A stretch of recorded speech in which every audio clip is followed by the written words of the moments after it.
Hi, I'm George Crump, lead analyst with Storage Switzerland. One of the big challenges we see in the data center is deciding on what type of storage system to get. We've seen the emergence of all-flash arrays and get questions a lot of times, what's the role of hybrid arrays going to be in this all-flash world? Well, to help me in that conversation, I've asked Rob Commins, Vice President of Marketing at Tegile, to kind of fill in the gaps for us. Rob, how do you guys position the different types of storage in the market, and what are you recommending to customers as they start to look at these different options? Sure, one of the big options people are looking at right now is flash. Right. And how to implement that. But it's a big question. It has real implications in terms of performance, latency sensitivity, and obviously cost. So putting a box of all flash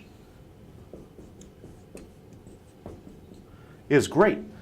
It helps, let's say, a database with maybe doing some OLTP or maybe some data warehousing. But if you've got, let's say, I'll just call it, for discussion's sakes, Rob's PowerPoint file, it really doesn't need to be on very expensive flash. Well, especially because you're probably going to access it from Wi-Fi and a slow laptop and all kinds of stuff, right? There's tons of latency sitting in front of that, Exactly. so no need to accelerate that. Right. So what Tegile's made its bread and butter on is, let's call it hybrid storage, where we use flash at the front end to accelerate I/O. Mm-hmm.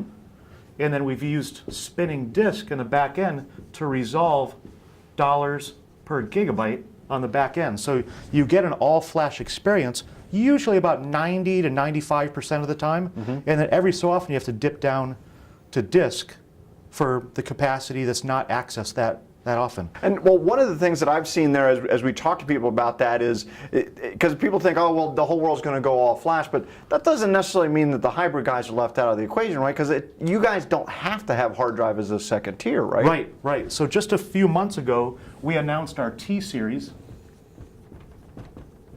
where we keep this hybrid model, but what we do here is we use, I'll just call it very fast flash. VFF, the new VFF standard. That's right, a new acronym, just what the industry needs. Yeah. And then down here, we use, here's another one, CDF, cheap and deep flash. All right. Right? So now, as opposed to getting maybe a 10 to 13 millisecond latency, you're down here, you're still getting 1 millisecond latencies, but it's just maybe, this is about 30% faster flash.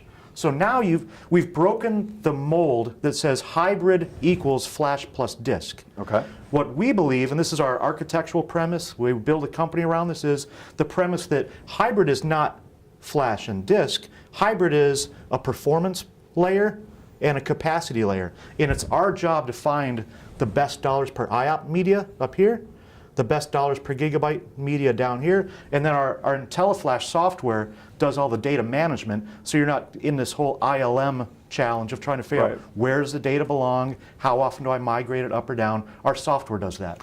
And so I think this is interesting because this really kind of positions you pretty well for the future, right? Because it may not always be flash up here, right? There could be some of the NVMe type of technologies, non-volatile DRAM, and then this could even maybe, I don't know, maybe someday even be TLC or maybe some of the 3D NANDs or something like that, right? Yeah, it's funny. We do have NVMe and TLC in the lab right now being developed.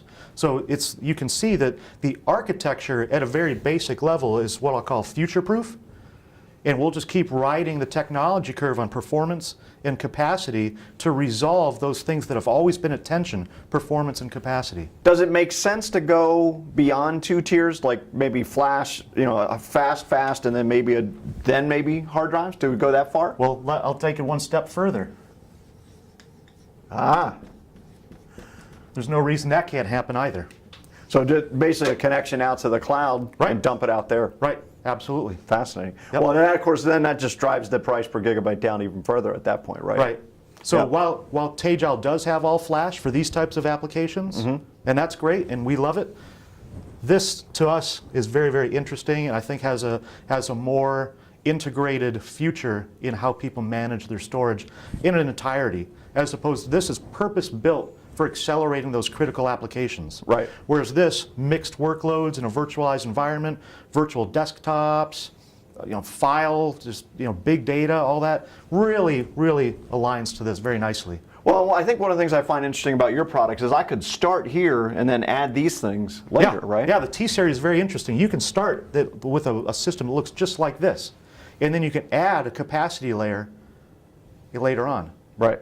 And so that way you can kind of fix the problem. You know, because here's what we see in the data center.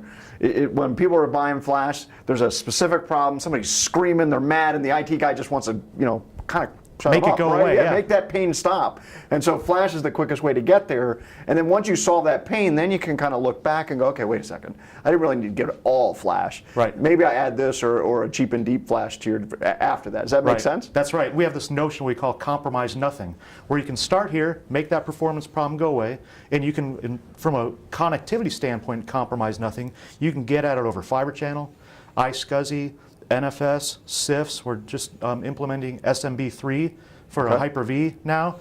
And then so you've got flexibility of choice there, and then you've got flexibility of choice on flash as a performance layer, and then cheap and deep flash as a capacity layer. So it's the architecture's got a lot of legs to it. Well, and I think that's good because what you're able to do then is fit into parts of the architecture that I describe as very sticky, right? Usually what makes a fiber channel shop is because they're already a fiber channel shop, right? It is what it is. And so instead of having to say, hey, rip all that out and put in iSCSI, that's not your battle to have to worry about. You just plug in and then work from there, right? That's exactly correct. Rob, thanks for joining us today. Appreciate it, George. Hey.